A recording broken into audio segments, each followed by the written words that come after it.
Ho,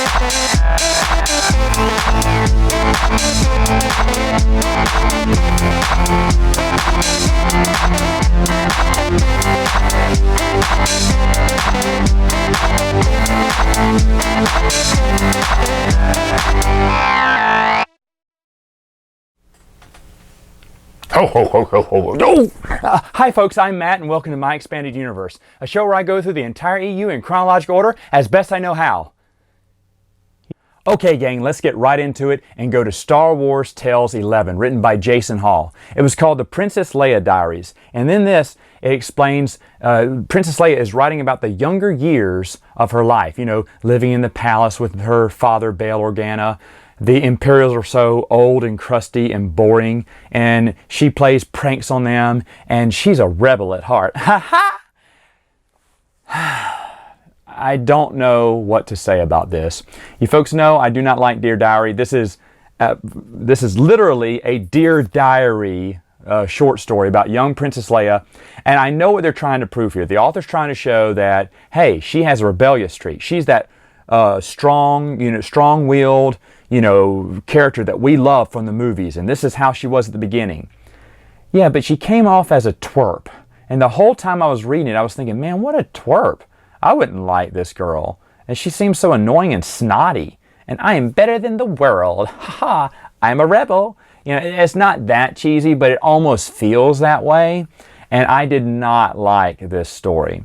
The next comic book short story you should read is from Star Wars Tales 15, written by Jim Beard. It's called Falling Stars.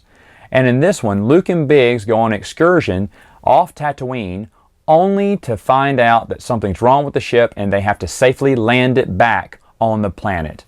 At the end of it, Luke walks away and I'll never get off this dust ball.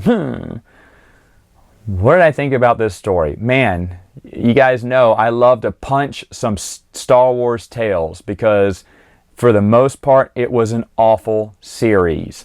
This one is like sitting on the fence, I get the joke, haha, Luke, you're going to go on to do great things. You think this is bad? Oh, just wait till you see what happens next, in your life. I don't know. For me, it just seemed like, what was the point? I know the theme may have been something like young Luke or something, but it really, to me, it just did not appeal to me. I just didn't really care about the storyline. Not that everything has to impact continuity or have to be, part of a greater tale. Just something good, something insightful. And this one just didn't seem to pull it off. I don't know. Maybe I am being too hard on Star Wars tales. Maybe not. But stay in Star Wars Tales 15 for one more short story. It's called Sandstorm, written by Jason Hall. And Sandstorm, Luke goes into the desert, he enters a sandstorm, and he meets a young boy named Annie. He and this young boy have a lot in common. They both grew up on Tatooine. They both have a lot of the same likes and dislikes. They come across a Krayt dragon. They go to battle the Krayt dragon. But then Luke gets knocked unconscious. Later, Uncle Owen finds him, by searching through the desert for him, finds Luke unconscious, wakes him up, and Luke's like, "Where's Annie, the little boy? Where's the Krayt dragon?" And Uncle Owen goes, "Annie, boy, Krayt dragon, there's nothing here." And Luke goes, "Was it all a dream?" Ah, did he meet a Force vision, a younger version of his father, Anakin Skywalker, or was it just all brought up in Luke's mind? Now, what did I think about this short story? Well, I'll tell you.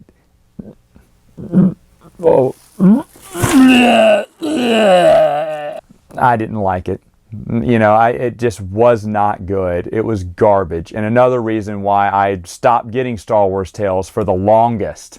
After that, you need to go read Dark Horse Jr.'s one-shot issue, where it has a young Luke Skywalker storyline in there called Luke Skywalker's Walkabout, written by Phil Norwood. Now in this one, Luke and Wendy go on an adventure together, get lost in a sandstorm, and have to get saved by Obi-Wan Kenobi. Now there's not much to this story, and I appreciate any story that showcases one of Luke's older friends, like Wendy.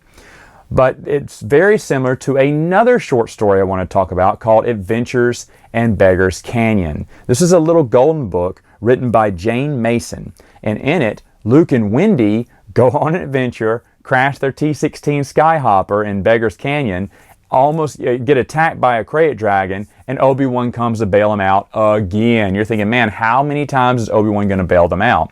Now, I don't really mind this because, of course, we know that Luke knows who Obi-Wan is, and he even, says, old Ben. Maybe he's talking about old Ben in the movie. So it's obvious he has come across or heard of or seen or even met Obi-Wan in the past. This doesn't bother me. That the two stories are similar is kind of funny, but at the same time, I really wish they would have made bigger stories about his friends, like Fixer, Cammy. Biggs they did a lot of stuff for, but Fixer, Cammy, and Wendy. Wouldn't it have been nice to have a young Luke Skywalker adventure with all his old friends, and they just go on, they're just a bunch of high school kids and they get in trouble at Tatooine High or something, That actually would have been kind of interesting to hear. Not just because it's young Luke, but because I want to hear more about Wendy, Cammy, Fixer, all his other friends. Biggs was kind of well developed within the EU, but the other ones weren't that well developed. I mean, they had their times here and there, and I think there was even one Bantam novel, I cannot remember which one it is, that actually had Luke reminiscing and going, I wonder where Cammy and Fixer are now. And I was thinking, oh, are we going to see them? And we didn't see them in the novel, but that question stuck with me. Hey, where are they now? I wonder what's going on with them. Why can't we have a story where Luke just reunites with them? Maybe on Tatooine for one night. I think that would have been nice, but no one ever wanted to do that type of story, and I guess I know why. There's other things going on. Why, when the Empire's taking over the galaxy, would Luke take a time out to hang out with his old high school buddies? Hey, maybe a 40-year reunion at Tatooine High would be called for. Yeah. Overall, though, these stories, there's not much to them, any of them. I will mention that the Little Golden Book can get expensive if you're thinking about collecting these novels, because this is a cross-collector's item. People who collect Golden Books are going to get it just because it's a Golden Book. People who collect Star Wars are going to get it because it's a Star Wars book. I remember seeing there were actually 2 Golden novels, which I'll talk about the other one later on. But I remember looking at them both and going, oh, these are expanded universe stories. And you have it bad, folks, when you walk up to the counter buying little Golden Books and trying to pretend they're for your son. Yeah, my kid, he's gonna love these. They're for me. It's kind of embarrassing, but it was true. I was like, oh, I gotta have them. They're expanded universe stuff. And so I got the Little Golden Book and I was super happy. The illustrations are really nice. And, it has Wendy in it, and I want to hear more about Wendy. So, yeah, is it any good? No. Should you pay an exorbitant amount for these? No. I have seen them gone on eBay for like a lot of more money than what I would pay for. And I would pay a lot for expanded universe stuff, but not for something like that. So the Little Golden Books, if you can find them cheap, yeah, it's not that they're super good.